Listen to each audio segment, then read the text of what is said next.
If you were recently shopping around for a triple gauge pod for your WRX or STi, probably came across this one. The reason I enjoyed it so much was because the aesthetic was nice and clean. Really dig in the low profile of the whole thing when it's installed.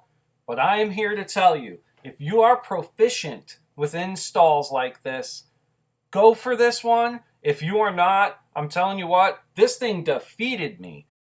It looks great in this clip, but when you get close up, the gaps and the imperfections they show, and it's starting to warp too.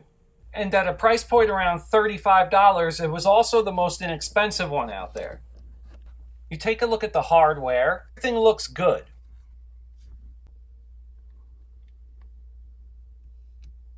I used a super sharp pick to poke a hole through the plastic. If you don't have it lined up 100, there are going to be gaps in the side and in the rear. Is it the product's fault or is it my janky ass install? Hit me up in the comments if you are having troubles with this too.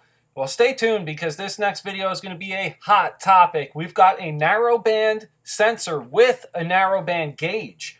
Not really seen before. It's a single wire narrowband sensor from GlowShift that is made to work exclusively with those narrowband gauges. Is narrowband crap? Yes, probably it is. But it doesn't do incremental decimal points when you need critical tuning done to your air fuel. And we're going to do some tests with a narrowband sensor versus a not so narrowband sensor in your cob access port on your STi, which reads your front O2 sensor. I got the narrowband gauge and the narrowband O2 sensor from GlowShift on a deal through a display model.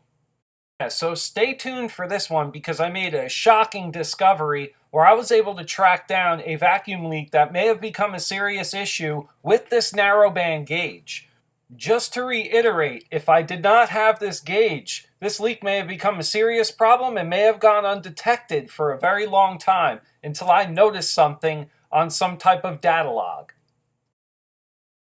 Alright everyone, don't let your meatloaf or your pussy willow. We will see you soon.